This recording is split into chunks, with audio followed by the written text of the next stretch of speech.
All right. Well, welcome back. And what we have here is we're going to be using the first derivative test. Now, if you're wondering what the first derivative test allows us to do, well, the first derivative test allows us to identify where we have local extrema,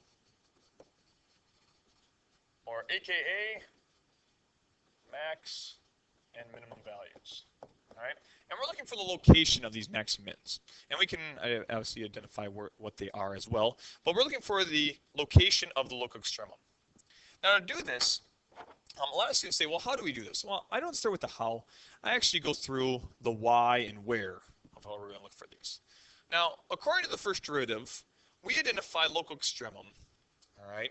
So in this case, g of x, all right, has a local max at fill in the blank. I don't know where that is yet.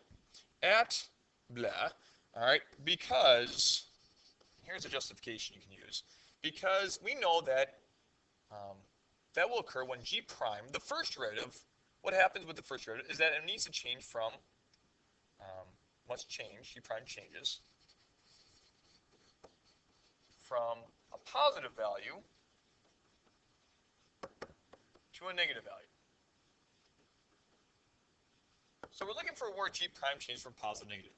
That's what the first derivative states. If g prime changes, or the derivative changes from positive to negative, we will have a local max, all right, at that point. Now, we can also find where g prime, or sorry, g of x has a local min.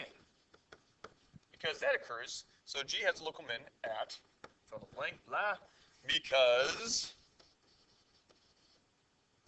in this case, g prime will change from negative to positive. Okay, from negative to positive. So that is what we're looking for. That is the first derivative. That essentially is what will allow us to find the local extremum. This will always be the case no matter what you do. We're always looking for where g prime changes from positive to negative and when g prime changes from negative to positive, for both from max and then a minimum respectively. Now that happens because you have to think g prime is the slopes. And when g prime is positive, that means the slopes are positive on the g graph, which means they're increasing, and then changes to decreasing when they're negative. And vice versa for the other one. All right, so we're looking for when g goes from increasing to decreasing and from decreasing to increasing for the minimum. So now how do we do that? Well, in order to figure out this change, all right, in the derivative, I guess we have to figure out where the derivatives start to change. So the first step in order to figure this out is that we need to find g prime's critical points. So over here, we're going to find where g prime equals 0, or where g prime does not exist. So we're finding the critical numbers. All right, find critical, all right, numbers. Okay, so we're going to do that. All right, g prime of x, we got the 127, just stick that out there. We have 4x to the third plus 12x squared, and that is our critical value. We're going to set it equal to 0 because it's a polynomial, all right? And we're going to factor out some things. I can factor out a 4. I'll factor out 4x squared, and I'll have the 27 still up there. And what I have left inside, it appears to be x, and then I got a 3. So where does g prime equal 0? Well, g prime equals 0, it appears to be at 0 and negative 3. Okay, well, that is where my critical points are. That's where a change in the derivative will occur. If you remember from pre-calculus, wherever a graph changes from positive to negative, that's at a 0. And so that's where we find our zeros, our critical values. So from here, we need to test our values. Now, in doing this, I'm going to use a sign chart. The sign chart will allow me to test to see where these values change. So I'm going to put in negative 3 here, 0 here. We're going to test the interval from negative infinity to negative 3, and negative 3 to 0, and 0 to infinity. I'm going to use g prime. Make sure you label your sign chart correctly, because we are using g. And we're going to test it out by using this. So I'm going to plug in a negative 4. So if I plug in negative 4 into my derivative, g prime, what I get is a positive value, and then a negative value. So positive times a negative is going to give me, oops, negative 1, just a negative value, so I only care about the value. I get a negative answer, which means that G is decreasing on this interval. Over here, I'm going to plug in a value like -1, something easy. When I plug in -1, once again, I'll have a positive value. I plug in -1, I'll get another positive value. And so what I have is positive, positive, which makes G prime positive, which makes G increasing on that interval. I plug in a 1, and over here I plug in a 1, going 1, and I get a positive value. And I get another positive value. So once again, I have, all right, a positive, oh, that's interesting. All right, and that's going to be increasing. And so looking at here, where do I have my local extremum? Well, according to our analysis, we're going to check this out. It appears I only have one here at -2 positive, which would make that a decreasing, increasing, make this a min. Right here, we're going from increasing, increasing, so this is really nothing. There is none, it's just a horizontal tangent it appears. So really, when we fill out this, where do we have our local max min? Well, we only have a local min at -3.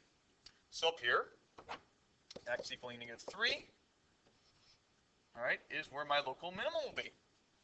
My local max, I don't have any. G of x does not, I'm trying to say does not have a local maximum. All right, let's take that out. And what we have then, because G prime does not change from positive to negative anywhere on the graph, all right, on the interval. So, well, let's check this out, all right. So let's check this out on our grapher. I'm going to actually take out my graphing calculator because I always get very interested in graphs like this. I'm going to go y equals. I'm going to clear that. I'm going to go and plug in, all right, 1 divided by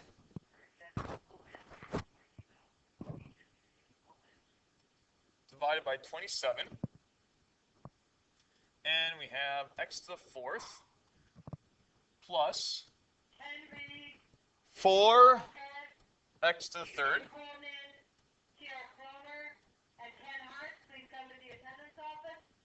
I apologize for the stuff in the background. Very busy day here at Wisconsin High School. And we graph this. Pause.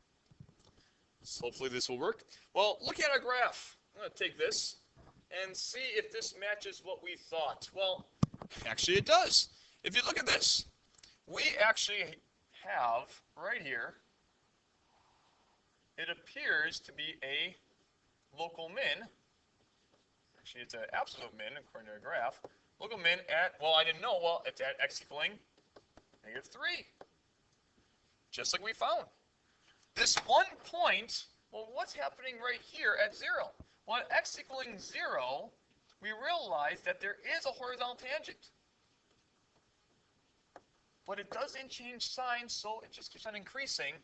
So it is not a max or a min. It is nothing. It's just a horizontal tangent.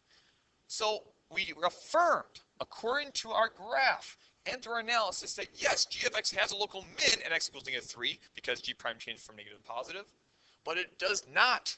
All right, I repeat, it does not have a local max because g does not change from positive to negative anywhere on that interval. All right, well, that is using the first derivative test. Once again, it helps us find local extremum, and I hope you enjoy. All right, look.